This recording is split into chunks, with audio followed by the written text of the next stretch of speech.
Welcome to unit fight junkie में आप सभी का स्वागत है। मैं UFC 282 का पोस्ट फाइट शो लेके आया हूँ, पर प्रॉब्लम यह है कि मैं ये पूरा का पूरा लगभग 25 मिनट का पहले ही रिकॉर्ड कर चुका था और रिकॉर्ड करके मैंने अपलोड पे डाल दिया था। फिर मैं जाके देखा जो मेरी जो उम्मीद थी मेन इवेंट में वो नहीं हुआ। उस वजह से मेरे को पूरा का पूरा फिर से बनाना पड़ेगा, क्योंकि मैं अगर रेंडरिंग में डालता तो काफ़ी टाइम लगता। ठीक है, तो हम फटाफट चलेंगे ब्राइस मिचेल की फाइट से लेके मागोमेड अनकलाय की फाइट तक, एक एक करके सभी फाइट के बारे में बात करेंगे। सब्सक्राइब करिए, बेल आइकन में क्लिक करिए। ठीक है, सबसे पहली फाइट थी ब्राइस मिचेल वर्सेस इलाया टोपुरिया की फाइट।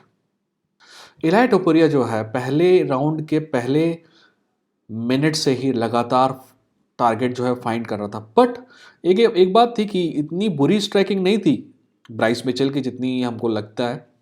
बट फिर भी एक प्रॉब्लम जो मेरे को लगता है कि इलाया टोपुरिया को बाद में आएगी, वो है कि इलाया टोपुरिया हर पंच को ऐसे मारता है जैसे कि उसको फाइट एंडिंग मैन्यूवर करना है। सेटअप पंच, या क्या ना, दो तीन पंच सेटअप करते हैं और जो छठवां या पांचवा पंच है आपका वो मेन पंच होता है। बट इलाया टोपुरिया के इस केस में ये नहीं है। इलाया टोपुरिया का हर पंच इलाया टोपुरिया ऐसे मार रहा था जैसे उसको ये फाइट एंडिंग पंच चाहिए, राइट। सेटअप पंच कुछ भी नहीं थे। ये तो अभी ठीक है, अभी काम चले गया, क्योंकि ब्राइस मिचेल उस लेवल का स्ट्राइकर नहीं है। बट बाद में दिक्कत आ सकती। खैर, पहला राउंड मैंने इलाया टोपुरिया को दिया 10-9। दूसरे राउंड में 2 मिनट में ही नॉकडाउन किया इलाया टोपुरिया ने, और फिर ग्राउंड पे उसके पीछे गया और सबमिट किया। ठीक है, आर्म ट्रायंगल से सबमिट किया और फाइट डिक्लेयर हुई इलाया टोपुरिया के लिए। इलाया टोपुरिया आगे बढ़ गया, वो टाइटल के लिए बोला उसने, पर मेरे ख्याल से टॉप 5 ओपोनेंट मिलेगा इलाया टोपुरिया को अगली बार। देखते हैं क्या होता है। वहीं ब्राइस मिचेल के बारे में बात करना भी ज़रूरी है, क्योंकि Bryce Mitchell he showed heart and he has potential to be champion. अगर वो अपनी स्ट्राइकिंग बेहतर कर ले तो मेरे ख्याल से रेसलिंग में कोई कमी नहीं है उसमें। अगली फाइट में आगे बढ़ते हैं। अगली फाइट थी Darren Till versus Alex Duplessis की। पहला राउंड मेरे को उम्मीद नहीं थी, बट पहला राउंड में सीधे टेक डाउन के लिए गया एलेक्स डुप्लेसिस, और उसने पूरा का पूरा राउंड जो है केज में और ग्राउंड में कंट्रोल किया। अगर लास्ट मिनट में थोड़ी सी वापसी की डैरेन टिल ने, लास्ट मिनट में लगभग 50 सेकंड डैरेन टिल ने कंट्रोल किए। बट अगर ये लास्ट का मिनट नहीं होता ना, तो मैं पूरा का पूरा जो टाइम है, पूरा का पूरी जो आपकी, सॉरी, मैं इस बात पे मन बना के बैठा था कि ये 10-8 राउंड होना चाहिए एलेक्स डुप्लेसिस के लिए। बट फिर भी एंड में अगर 1 मिनट का होने की वजह से मैंने 10-9 दिया, तो स्कोर था 10-9। दूसरे राउंड में एक इंटरेस्टिंग बात हुई कि मेरे को लगता है कि बार बार टेक डाउन करने की वजह से पूरी की पूरी एफर्ट जो है एलेक्स डुप्लेसिस ने अपनी, मतलब गैस जो है, ही यूज्ड ऑल द गैस, और वो थोड़ा थका हुआ नजर आ रहा था। तो यहाँ पे वापसी की डैरेन टिल ने, पर वापसी करने के बाद भी डैरेन टिल इतना डोमिनेट नहीं लग रहा था। खैर, डोमिनेट नहीं लग रहा था, फिर भी डैरेन टिल ने मोस्टली ये राउंड कवर किया, और ये राउंड मैंने डैरेन टिल को दिया। तो 10-9 ये राउंड डैरेन टिल को देने के बाद दोनों का स्कोर था 19-19, यानी कि राउंड 3 जो था वो फाइनल राउंड होना था। ठीक है, बट राउंड 3 और भी ज़्यादा डिसअपॉइंटिंग रहा। शुरुआत तो इसकी क्लोज हुई, but Darren Till gave up, he tapped out, और पता नहीं, और डैरेन टिल हार गया। और डैरेन टिल, एलेक्स के लिए कॉन्ग्रेचुलेशंस, एलेक्स के लिए, एलेक्स ने बहुत अच्छी फाइट की, पर डैरेन टिल, पुराना डैरेन टिल नहीं दिखाई दे रहा है। मैंने देखा है कि जब फाइटर 3-4-5 फाइट हार जाते हैं और वो उस जगह पे चले जाते हैं जहाँ वो ये सोचने लगते हैं कि फाइट छोड़ के किसी और चीज़ को करना चाहिए, फिर वो ये रियलाइज़ करते हैं कि फाइटिंग के अलावा उनको और कोई चीज़ नहीं आती है, तो वो एक अंधे कुएं में गिरते जाते हैं। मैं उम्मीद करता हूँ कि डैरेन टिल के आसपास लोग हैं जो उसको उस कुएं में नहीं गिरने देंगे। ठीक है, उम्मीद करता हूँ। अब, है ना, क्योंकि डैरेन टिल बहुत ज़्यादा इमोशनल टाइप का आदमी है। हमने पहले पहले भी देखा है कि डैरेन टिल जो है, एक सेकंड होल्ड करिए। हमने पहले भी देखा है कि डैरेन टिल जो है इस तरह के इमोशनल होके बहुत गलत हरकतें करता है, जहीं कई बार उसको जेल भी जाना पड़ा। उम्मीद है कि ऐसा कुछ नहीं होगा। ठीक है, अगली फाइट थी सेंटियागो पोंजिनियो वर्सेस एलेक्स मोरेनो की। ये बहुत एक्साइटिंग फाइट थी। मरेनो वैसे तो 5 दिन के उसमें आया था, बट लग नहीं रहा था कि 5 दिन के उसमें आया था। मरेनो ने शुरुआत में दो चीज़ें की। पहला, उसने एक के बाद एक बॉडी अटैक करना चालू किया रादर दैन हेड हंटिंग की जगह बॉडी अटैक। और दूसरी बात, वो ज़्यादा मूवमेंट नहीं कर रहा था। मेरे को पता था, क्योंकि वो मूवमेंट इसलिए नहीं कर रहा है क्योंकि वो आदमी 5 दिन के नोटिस में आया है। मैं जल्दी जल्दी इसलिए बोल रहा हूँ क्योंकि शायद मेरे को ये वीडियो जल्दी अपलोड करना है। मैं पूरा वीडियो बना चुका था यार, अगर एंड में वो जजिंग का इशू नहीं होता तो मैं उसको अपलोड कर देता। खैर, तो मैं क्या बोल रहा था, हाँ, एक इंटरेस्टिंग उसने चेंज किया कि मोमेंट कम कर रहा था। मेरे ख्याल से वो एनर्जी बचाने के लिए मोमेंट कम कर रहा था, क्योंकि 5 दिन में आया तो शायद कार्डियो से कमज़ोर रहा होगा। ठीक है।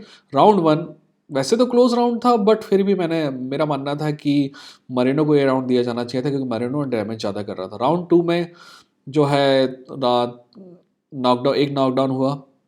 राउंड 2 भी क्लोज था, बट मेरे ख्याल से ज़्यादा एक्टिविटी की वजह से ये राउंड मैंने सैंटियागो पोंजिनिवियो को दिया। तो तीसरे राउंड में जाने के बाद जाते तक दोनों का स्कोर था 19-19। अब तीसरे राउंड में लगभग 1.5 मिनट के आसपास हर्ट किया मरेनो ने पोंजिनिवियो को। अब यहाँ पे जो चीज़ सामने आती है ना, वो है चैंपियनशिप मटेरियल, जो कहते हैं ना अपन फाइट IQ।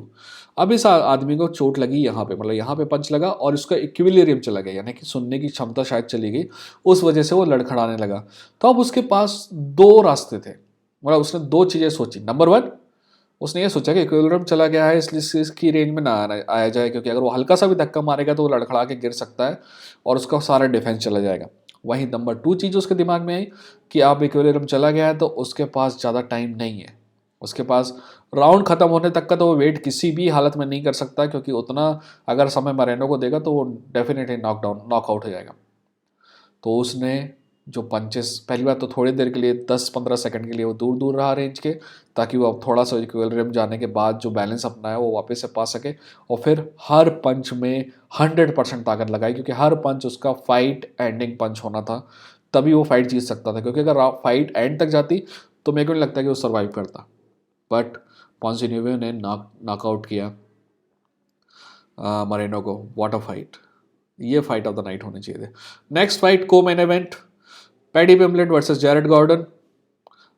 शुरू के 30 सेकंड में ही एक बात आपने फिर से एक बार रियलाइज़ की कि पैडी पिम्बलेट का डिफेंस जो है वीक है। ना सिर्फ वीक है बल्कि काफ़ी वीक है वैसे, है ना। जैरेड लगातार उसको टैग कर रहा था और लगातार टैग कर रहा था और पंच लैंड कर भी रहे थे। ठीक है।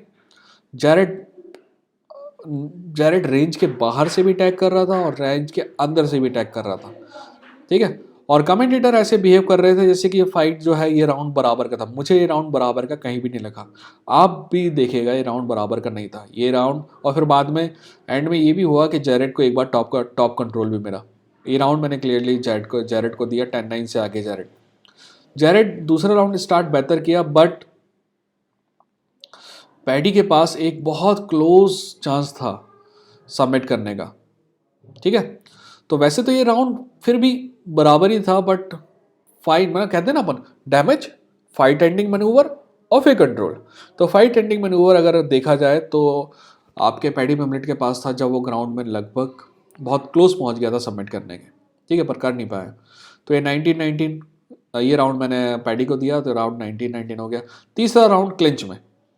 ठीक है, 3 मिनट तक लगातार क्लिंच हुआ, फिर एक टेक डाउन हुआ।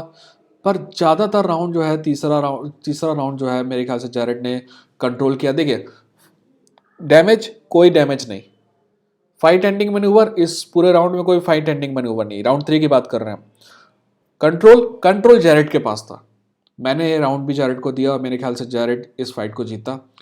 मेरे ख्याल से जैरेड 29-28 इस फाइट से जीता, पर जजेस मेरे से एग्री नहीं करते थे। उन्होंने 29-28, 29-28, 29-28 यूनानिमसली कहा कि पैडी पिम्बलेट जीता।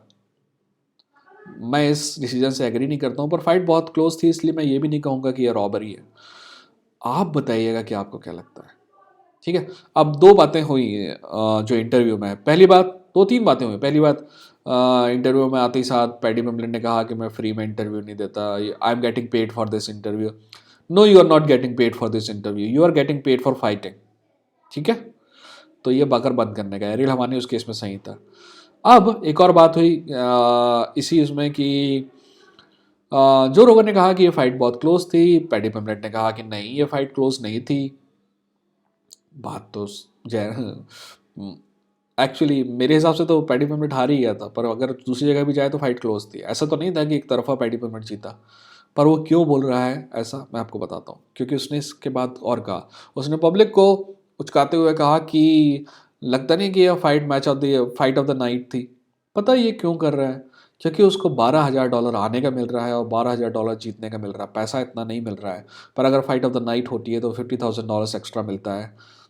टैक्स के बाद पता नहीं कितना मिलता है, बट $50,000 मिलता तो है। तो वो एक्स्ट्रा पैसे के लिए कर रहा है। तो एरियल हवानी गलत नहीं था। अगर पैसा उसको ज़्यादा कमाना है तो उस जगह से मांगे जहाँ वो फाइट करता है। इंटरव्यू के लिए पैसा लेना सही नहीं है, ठीक है? अगर आप इंटरव्यू के लिए पैसा ले रहे हो तो फिर आई डोंट नो यार। एनीवेज, वैसे हो सकता है कि मैं पूरी तरह गलत हूँ। आप बताइएगा कि आपको लगता है कि कौन जीता, पैडी पिम्बलेट या आपका जैरेड गॉर्डन? ठीक है, मेरे को तो लगता है जैरेड गॉर्डन जीता, पर फिर भी आप बताइएगा। अब आते हैं मेन इवेंट में, जॉन यान ब्लॉकोविच वर्सेस मागोमेड अनकलाएव। ये फाइट की वजह से ये वीडियो दोबारा बन रहा है, क्योंकि इसका जो रिजल्ट एंड में आया, I was not expecting it. Anyways, पहली बात जो है, पहला राउंड बहुत लो एक्टिविटी वाला राउंड था। मागोमेड के ज़्यादातर शॉट टारगेट पे थे, बट ज़्यादा डैमेज यान कर रहा था। फिर भी बहुत अच्छी खासी एज थी मागोमेड के पास एक्टिविटी में, तो ये राउंड मैंने मागोमेड को दिया। पहले राउंड के बाद स्कोर हुआ 10-9। दूसरा राउंड भी लो एक्साइटमेंट था, बट दूसरे राउंड में एक नई चीज़, मतलब एक चीज़ जो इम्प्रेसिव दिखाई दी अपने को, वो थी शिन पे लगातार किक मार रहा था यान, और मागोमेड के चेहरे पे फ़र्क साफ समझ में आ रहा था। एक के बाद एक के बाद एक शिन पे किक पड़ रहा था, और मागोमेड बहुत लड़खड़ाने से लगा था। ये राउंड क्लियरली यान का राउंड था। 19-19। तीसरा राउंड ऑर्थोडॉक्स चालू किया मागोमेड ने, तो ठीक था। पर जैसे ही ऑर्थोडॉक्स से साउथ पा जाता तो किक मारने का मौका मिलता आपके ब्लाहोविच को, और वो यूज़ करता है इसको। ये राउंड भी बहुत ज़्यादा क्लोज था। राउंड में टारगेटिंग अभी भी, एक्टिविटी अभी भी मागोमेड की ज़्यादा थी, बट डैमेज यान का ज़्यादा था। पर फिर भी एक्टिविटी के बिहाफ पे मैंने ये जो दिया, क्योंकि एक्टिविटी डैमेज से कुछ ज़्यादा ही थी, तो ये राउंड फिर भी मैंने मागोमेड को दिया। अगर कोई यान को भी देता ना ये राउंड, तो मेरे को दिक्कत नहीं होती, ठीक है? तो तीसरा राउंड मागोमेड को देने के बाद ये राउंड जो था 29-28 स्कोर हो गया मेरे स्कोर कार्ड में, ठीक है? अब राउंड 4 जो है, यान साफ साफ टायर्ड दिख रहा था, और इस बार ऐसा लगा कि चीज़ें बदल रही हैं और तेज़ी से। तो पहले क्लेंच में और बाद में ग्राउंड में पूरी तरह कंट्रोल किया इस राउंड में मागोमेड अनकलाएव ने यान ब्लाहोविच को। ये राउंड भी मैंने यहाँ मागोमेड को दिया, तो स्कोर हो गया 39-37। ध्यान रखिए, 39-37। फाइनल राउंड में यान को मेरे हिसाब से नॉकआउट चाहिए था, बट वो नॉकआउट नहीं किया और पूरी तरह ग्राउंड पे कंट्रोल हुआ इस राउंड में भी। इस राउंड के बाद मेरा स्कोर हो गया 49-46। मैंने इसके बाद मैंने वीडियो ये बंद कर दिया और वीडियो बना दिया कि भाई मागोमेड जीत गया है और नया चैंपियन ये है और वो है। उसके बाद में मैंने वापस से चालू किया पाइप, मतलब मेरी मशीन और देखा तो पता चला कि ये ड्रॉ हो गया है। I don't get it. देखिए, अगर तीसरा राउंड यान को भी दिया जाए तो भी फाइनल राउंड में वो दोनों 38-38 पे आते, और फिर भी तो 49, ओ सॉरी 38-38 पे आते, तो 48-47 में फिर भी अनकलाएव को जीतना था। अब मुझे डीप एनालिसिस करके देखना पड़ेगा कि जजेस ने आके क्या सोच के इसको ड्रॉ दिया है। I don't get it, I don't agree with this decision also. Paddy Pimblett वाले डिसीजन में भी जजेस से मैं एग्री नहीं करता हूँ, ये वाले डिसीजन में भी जजेस से मैं एग्री नहीं करता हूँ। बट हो सकता है कि मैं गलत हूँ और आप सही हो, तो आप बताइएगा कि आप एग्री करते हैं कि नहीं। मेरा मानना है कि ये फाइट अनकलाएव जीता। मेरे को बहुत पसंद है यान ब्लाहोविच, बहुत ज़्यादा पसंद है, बट जो सही है वो सही है। मुझे लगा कि Ankalaev deserve to win this fight. आप बताइएगा कि आपको क्या लगता है, ठीक है? ये था इंडियन फाइट जंकी। मिलते हैं अगले वीडियो के साथ। अपना ख्याल रखिए, अपनों का ख्याल रखिए। अब ज़िंदगी में कुछ अच्छा हो रहा है तो कमेंट सेक्शन में बताइएगा, पढ़ के अच्छा लगेगा। एक बार फिर से, ये था इंडियन फाइट जंकी। लड़ेंगे, जीतेंगे।